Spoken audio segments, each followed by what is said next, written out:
everyone. I'm Mary Fielder, and welcome to another episode here at the Great Light Rising channel. People like you who are interested in this kind of material, you are the Great Light Rising. One way to keep your light shining brightly is to follow your intuitive guidance. People ask, how do you know what that is? How do you know when you're receiving intuitive guidance, and how do you learn to trust it? That's what we're talking about here in this episode. What is your intuition? How do you learn to recognize it, to trust it, and why you should? Let's get started. But first, if you like this kind of material, please give me a thumbs up and consider subscribing to my channel if you are not already. This helps me reach more people, spreading the light, and it keeps me motivated to make these videos. What is intuition? Intuition is that still, small voice inside your head encouraging you to step outside your comfort zone, move out of state, change your job, or do something that will make you happy. Your ego is the much louder voice telling you all the reasons why it won't work, how you will fail, who will be upset by it, why you can't afford it, and why you should just stay exactly where you are, even if you're in an unhappy life. When you get a gut feeling about something, a gut instinct or a knowing, that's your intuition. Sometimes you might hear an actual voice inside your head telling you to do something. When you get an idea and it feels like it's a pretty good idea, an idea that will solve a problem or lead you to a better life in some way, that can also be your intuition. Have you ever had the experience that someone tells you something, but it doesn't sit right with you, and you don't think they are right, but you don't know enough about the subject to contradict them? However, deep down in your bones, you know that it can't be right. And then a week or so later, you find an article, a book that explains exactly why you are right and they are wrong. You don't know why you knew, but you knew. That's your intuition. You're in a knowing. So where does the voice of intuition come from? Intuition is often described as a deep inner knowing that transcends logic and reason, a whisper from the soul, rather than a conclusion drawn from the mind. According to most metaphysical traditions, intuition is believed to arise from our connection to the higher self, the part of our consciousness that remains attuned to divine wisdom beyond the veil of everyday awareness. Many spiritual teachings suggest that gut feelings are not just random sensations, but messages from the body acting as an antenna for unseen energies. Does the physical gut have anything to do with gut feelings? There is a growing body of scientific evidence that the gut is physically involved in intuitive processes. Your intuitive sense is triggered by signals sent via several channels of neural communication between the gut and the brain. Our gut can actually store memories. The microbiome, or the healthy gut bacteria, produce neurotransmitters that reach the brain and may stimulate or alter its operation. Scientists have found that our gut has a second brain. This could be the reason for our gut feelings. There is also a strong connection of a similar nature between the heart and the brain. The solar plexus, considered a major energy center in both yogic and esoteric systems, is said to be the seat of this intuitive gut knowing, where the physical and subtle bodies communicate. Intuition also reaches us through the third eye, our pineal gland, and arrives there through the crown chakra. Ancient spiritual systems, such as the Egyptian mystery schools, the Vedic tradition, and indigenous shamanic cultures, viewed intuition as the voice of spirit guides, ancestors, or divine beings who assist us on our soul's path. Oracles and seers, like the Pythia of Delphi, received guidance through intuitive channels often induced by altered states, believing their insights came directly from the gods. In modern metaphysical circles, this idea persists. Intuition is seen as the guidance of benevolent spiritual allies, or the higher self, nudging us toward truth, alignment, and protection. Many people report receiving intuitive flashes during moments of stillness, dreams, or synchronicities. When the veil thins and the unseen world briefly makes itself known. When you learn to trust it, your intuition is the best guidance you can possibly receive, because only your higher self, which works in cooperation with your guides and angels, knows what lessons you set out to accomplish when you chose this incarnation. And only your higher self is capable of seeing exactly how you can succeed. You are standing at the bottom of the mountain looking up. Your higher self is on top of the mountain looking down. You see only the big mountain in front of you, tall, ominous, difficult to climb. But your higher self sees the whole lay of the land and can spot the path of least resistance up that steep mountain. It might need to steer you around a corner to find the easy path to the top. Turning that corner or feeling knocked out of your comfort zone by life circumstances, that corner might feel like you are drifting far from the path you wanted to follow in life. But in reality, it might be a way to shortcut you that will bring you more happiness in the long run. Your body is like an antenna. Your pineal gland is a transmitter and a receiver.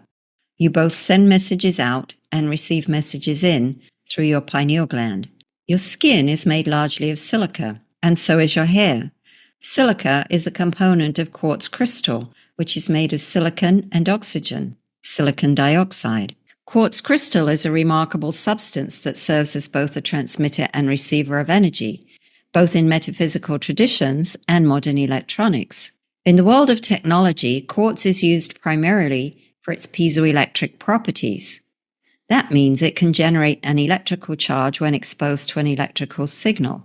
Your nervous system, your brain, and your heart are sources of electrical signals, and your hair and your skin are like transmitter-receivers, not just transmitting your own electrical signals, but also receiving the electrical impulses that are found throughout the space-time continuum.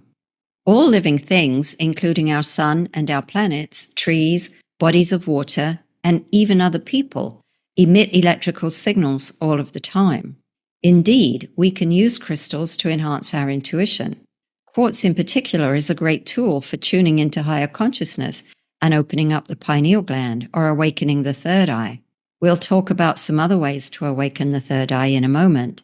Just as quartz crystals stabilize frequencies in machines, it's believed that they can help stabilize our energy fields, enhance intuition, and amplify our connection to higher realms. The comparison is striking. Both quartz and the pineal gland are attuned to frequencies and signals beyond the visible spectrum, acting as bridges between the physical and subtle worlds. The pineal gland contains microscopic calcite crystals suspended in a gelatinous medium, an internal structure not unlike a biological quartz. These calcite microcrystals possess piezoelectric properties, meaning they could respond to electromagnetic fields by generating electrical charges, much like quartz in a circuit. This means that the pineal gland acts as a biological transducer, capable of receiving subtle energy or vibrational information, both from internal and external sources. In metaphysical traditions, the pineal gland has long been revered as the seat of intuition, the third eye, or the gateway to higher dimensions. If we view the pineal gland through the same lens as we view quartz technology, a finely tuned receiver and transmitter of frequency, then the ancient wisdom surrounding it gains a fascinating resonance with modern science. Just as quartz allows our devices to stay synchronized with precise time and signals, the pineal may keep us attuned to the subtler rhythms of the cosmos, spiritual insight, and inner knowing. It becomes clear that our bodies are not just biological, but also vibrational instruments, capable of harmonizing with higher frequencies. Where do the outgoing messages go, though? We've said that the incoming messages arrive through the crown to the third eye, with our hair and our skin, the cells of our body, acting as an antenna for receiving the signals, and that they come from the universe at large, our angels, spirits, and guides. But where do the outgoing messages go? Well, that depends on what you are thinking about and often who you are thinking about. But as a gross generalization, we can say that the outgoing messages are sent into the collective consciousness. In metaphysical terms, the collective consciousness is a vast, interwoven tapestry of vibrational frequencies, thoughts, emotions, and intentions that permeate the ether, a subtle, invisible medium that connects all existence. Our thoughts, as pure frequency, ripple outward from our individual consciousness, merging into ever-expanding layers of collective awareness, each layer resonating with its own unique energetic signature. Let me weave a brief picture of these layers, from the individual to the universal, and explain how thoughts influence and shift these realms, carrying the power to uplift or burden others through their energetic essence. Your personal consciousness is a radiant sphere of energy, a unique frequency born of your thoughts, feelings, and intentions. Every thought you generate, whether a fleeting worry or a burst of love, emits a vibrational wave into the ether. These waves do not dissipate, but travel, carrying your energetic imprint. For example, a thought of fear vibrates densely, while a thought of joy sparkles with lightness, each seeking resonance with similar frequencies.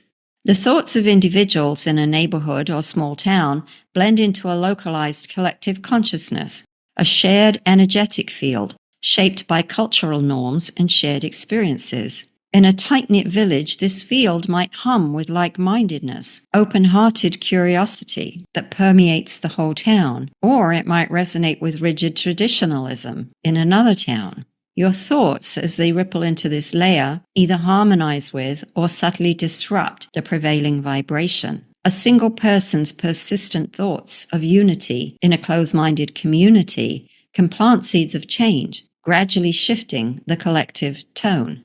Zooming outward, the consciousness of a larger region, like a state or province, carries a broader cultural vibration. When individuals from one region move to another, their thoughts act like tuning forks, introducing new frequencies, shifting it in the consciousness over time. That's what's going on now. There have been mass migrations of different people from one state to another, mass influxes of different vibrational thought frequencies that are shifting the way people think. At the national level, a country's collective consciousness reflects its core ideals and historical spirit. America's energetic field vibrates with a pioneering zeal, a drive for freedom and innovation, while Britain's hums with reverence for tradition and continuity. Thoughts contributed to this layer, whether through art, speech, or silent intention, amplify or challenge the national vibration. A surge of compassionate thoughts from individuals can elevate a nation's consciousness, fostering unity over division. The Earth's collective consciousness is a living, breathing field that unifies all human, animal, and elemental energies. It is the heartbeat of Gaia, resonating with the combined frequencies of every thought and emotion on the planet. When you send thoughts of love or healing into the ether, they merge with this global field, amplifying its light. Conversely, collective fear or anger can cloud this layer, dimming its vibrancy. Your intention to uplift through prayer, meditation, or acts of kindness strengthens the planetary consciousness, fostering harmony. Beyond Earth lies the universal consciousness, an infinite ocean of divine intelligence that connects all beings across galaxies and dimensions. This is the source of all existence, where every thought, from the smallest human worry to the grandest cosmic intention, ultimately returns. Your thoughts, as frequencies, flow into this boundless field, contributing to the eternal dance of creation. A single thought of unconditional love sent into the universe aligns with its highest vibration, rippling back to elevate all layers below. Thoughts are not confined to your mind. They are energetic transmissions that travel through the ether, seeking resonance. When you worry about your children, that dense, anxious frequency extends to them, even across distances, draping them in a subtle burden they may feel as unsettling. In contrast, sending love, vibrant, uplifting, and pure, envelops them in warmth, bolstering their spirit and resilience. This principle applies to all layers. A thought of peace sent back to your community can soften its tensions. A vision of equality sent to your nation can inspire change. A prayer for planetary healing can brighten the global field. By consciously choosing thoughts of love, gratitude, and unity, you become a beacon, radiating frequencies that harmonize with the universal consciousness. These thoughts not only shift the collective layers, but also return to you, amplified, as the ether mirrors your vibration. Thus, your inner world shapes the outer, and through your thoughts, you co-create the ever-evolving tapestry of existence. This is what we mean by co-creation. Your thoughts, words, and actions reflect your intentions, and whether positive or negative, they offer continuous signals to the universe for manifestation and creation. People ask, how can I awaken my third eye? If you are interested in awakening your third eye, the chances are it's already awakening. There are multiple levels that we tune into as our third eye becomes stronger and stronger. Awakening the third eye doesn't mean becoming instantly psychic and seeing all kinds of spirits and ghosts. It means tuning in more and more to your intuition and being able to access your inner guidance with clarity and confidence. If you're an artist involved in making music, art, or literature, then your imagination may also become stronger and your ideas may become more compelling and abundant. And yes, you may become clairvoyant or clairsentient or claircognizant. We all have those innate abilities lying dormant within us, and which ones come to the surface will depend on what your soul has chosen for you, along with what interests you the most. To open the third eye, there are several things we can do. We talked earlier about using crystals. Here are some more things you can do. One is meditation. Optionally, you can use visualization to see the third eye coming into focus, or you can just start practicing meditation with an open mind and see what comes through. Some people recommend chanting Aum while you meditate. At the end of this episode, I do a 5-minute guided meditation for opening the third eye, so stay tuned if you're interested in that. Another great way to develop your intuitive powers is journaling. Sit quietly and practice writing using stream of consciousness. Stream of consciousness is a technique where you have no particular theme that you want to write about. Instead, you just write whatever comes into your head. It might be nonsense at first, but as you practice it, you start to get messages and information that makes sense, or you're guided to write an article or something useful. It's a great way to break a block too if you're trying to write a book, get an article published, or start a project and you're feeling blocked. Don't forget to ask the universe for signs and talk to your spirit team, your angels, and your guides. Even if you don't know who they are, they know who you are and they can hear you when you call on them, even when you don't hear them back. But if you open your mind and observe synchronicities, they will get through to you in any way they can. It might not always be what you expect. Trust your gut instinct over your ego mind. When you find yourself second-guessing, overthinking, or telling yourself it will never work, you are probably hearing the voice of ego. If you feel an impulse, a compulsion, or a strong pull towards something, that's inner guidance. Have the courage to follow your impulses and see where it leads. This is by far the best way to build confidence in your ability to hear and follow intuition. Reiki opens the third eye, and listening to music in the frequency of 852 Hz is also helpful. Reiki is high vibration energy that sparks the crystals in the pineal. People often report seeing blue and purple colors in their inner eye when they receive Reiki. These are the colors that the third eye resonates to, just like it also resonates to the 852 frequency. See my video about the power of sound healing for more information about binaural beats and solfeggio frequencies. I'll link it in the description. Yoga is also great for aligning the mind-body-spirit connection, enabling relaxation and fostering a receptive frame of mind for receiving your intuitive guidance. Making sure your diet is free of preservatives, additives, and processed food is another important key in clearing the third eye. Also avoiding fluoridated water as much as possible.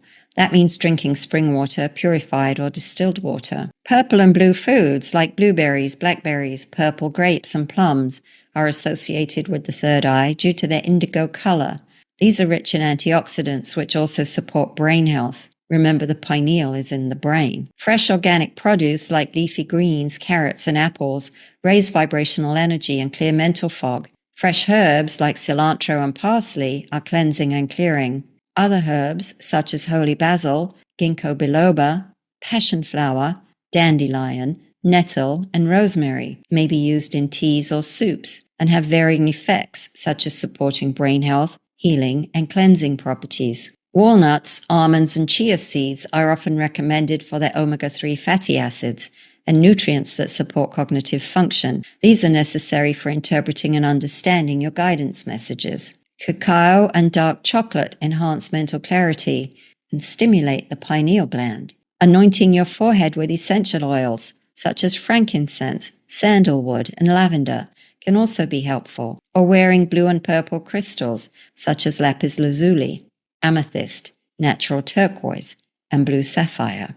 A lot of people enjoy using psychedelics to open themselves to psychic experiences and shamanic journeying. These things are best done in a safe environment guided by professional metaphysical healers who know what they're doing. I would just say that while experiences like the ayahuasca experience can be deeply healing for some people, it's not essential in any way. So be guided by your intuition whether this kind of experience is right for you. Many people will do very well with a biofield tuning session or a series of Reiki sessions or meditation instead of taking drugs, while others are drawn to the more dramatic effects of healing stimulants.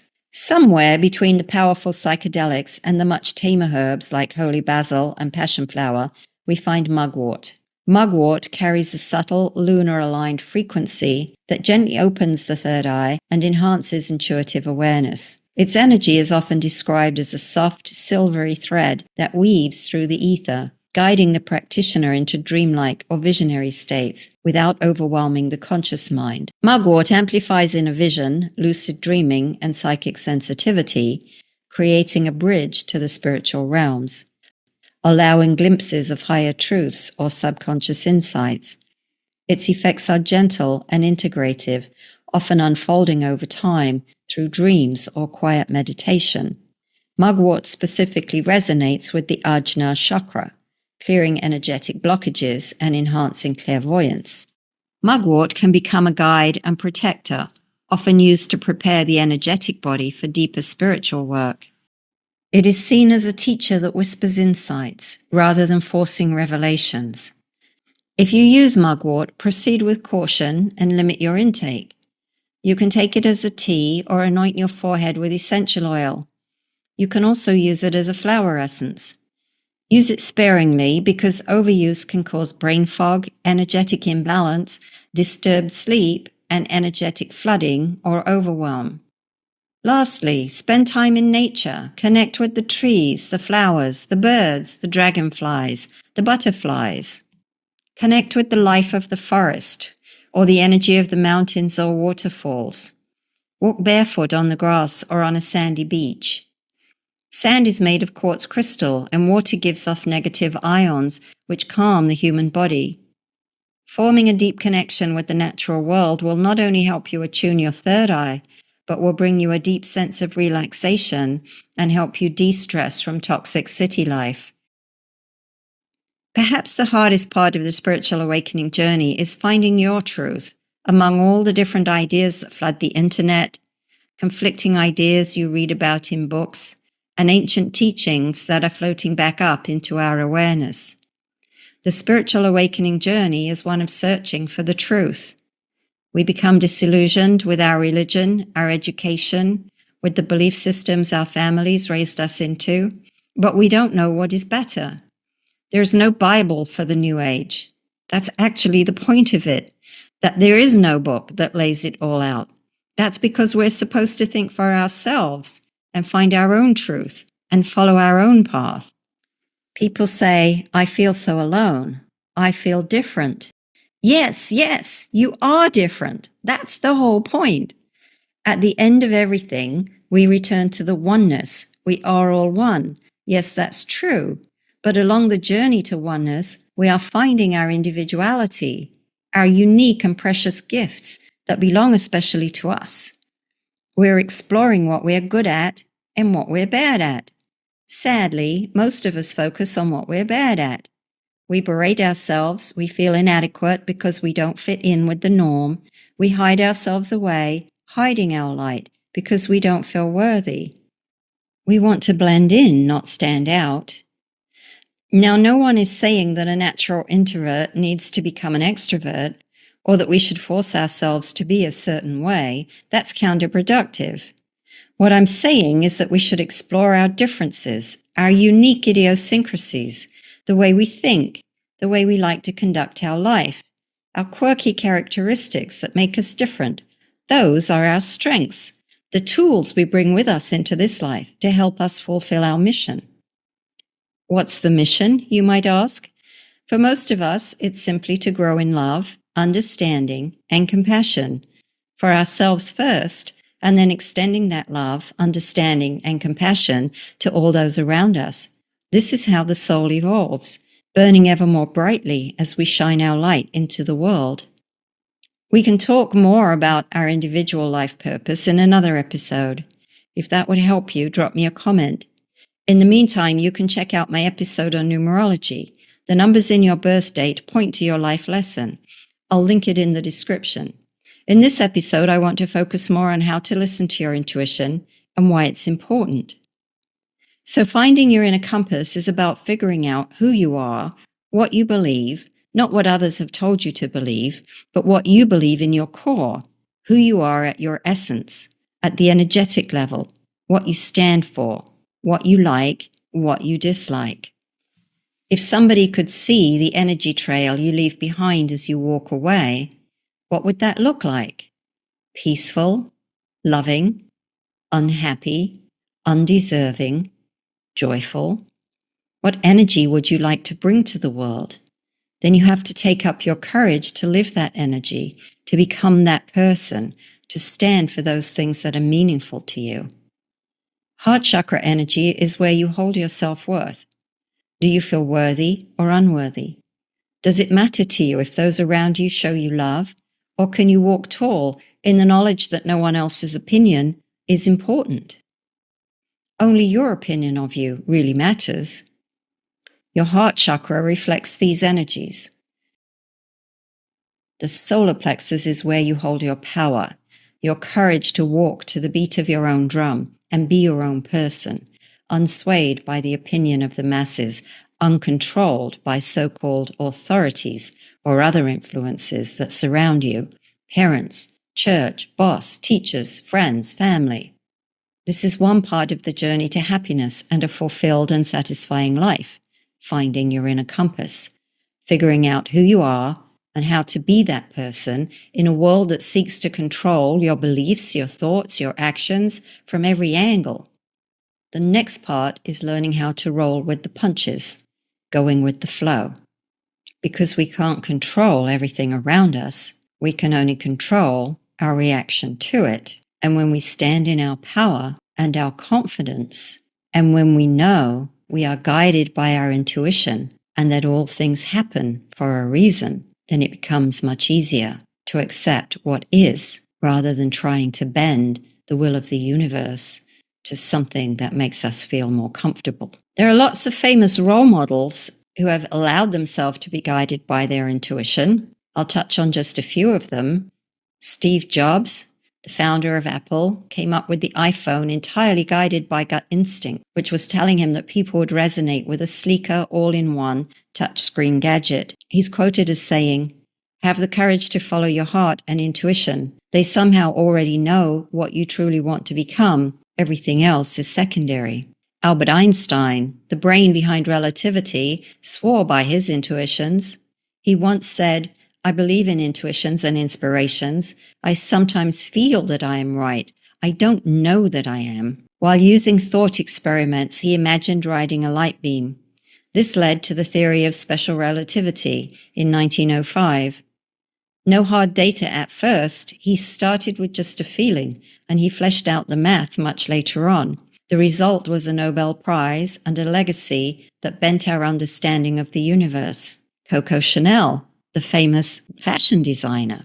Einstein was by no means alone. Intuition was also apparently a big part of Coco Chanel's strategy. "Fashion is in the air. It's born upon the wind. One intuits it," she said. Nikola Tesla. This electric wizard ran on pure gut-driven imagination.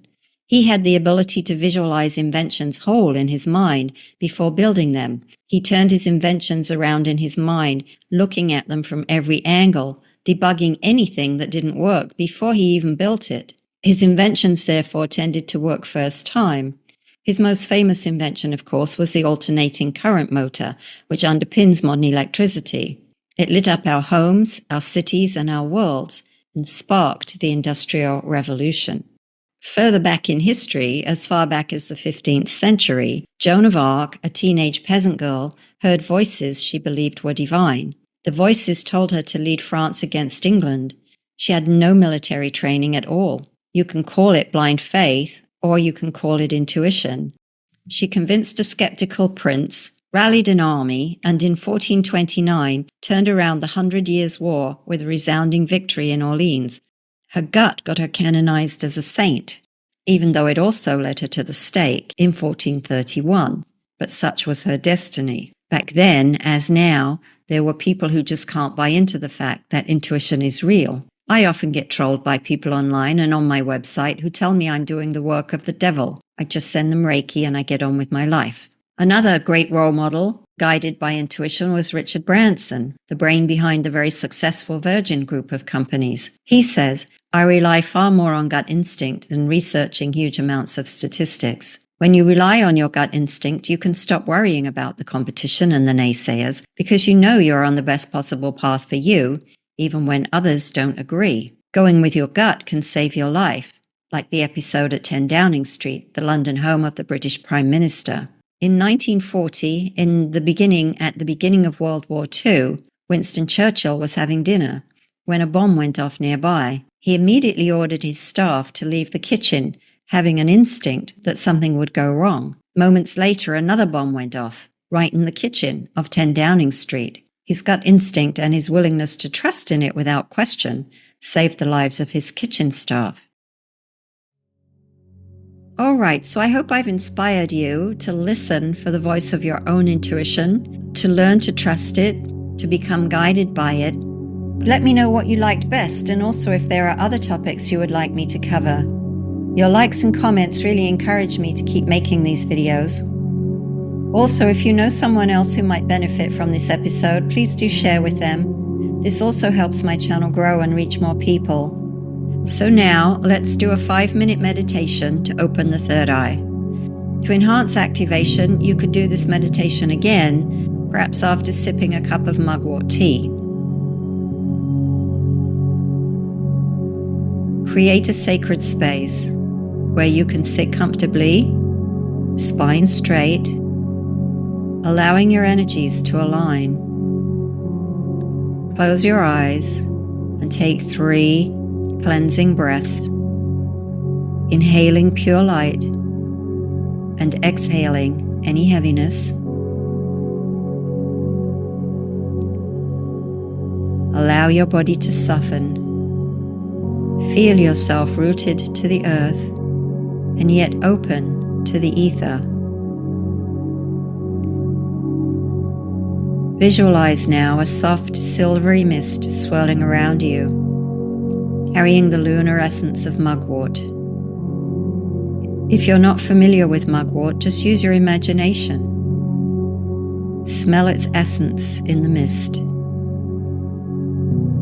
This mist cleanses your aura, preparing your third eye for awakening. Bring your attention to the space between your eyebrows, the seat of your Ajna Chakra. See a delicate indigo lotus resting there, its petals gently closed, glowing with a deep cosmic hue.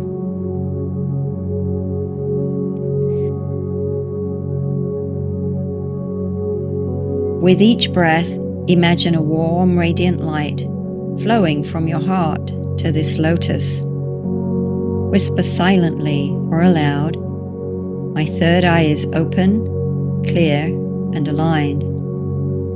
As you breathe in, the indigo lotus begins to unfurl, petal by petal, revealing a shimmering eye of pure intuition at its center. Feel its vibration hum, connecting you to the universal consciousness. Picture the lotus blooming fully, its indigo light expanding outward, merging with the ether. Allow any intuitive images, colors, or sensations to arise without judgment. Trust that your third eye is awakening, attuning you to divine wisdom and the collective flow. Rest in this vision for a few moments, basking in the glow of the Indigo Lotus. We'll stay here for a few minutes.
When you are ready, gently draw the indigo light back into your third eye, feeling it sealed and balanced.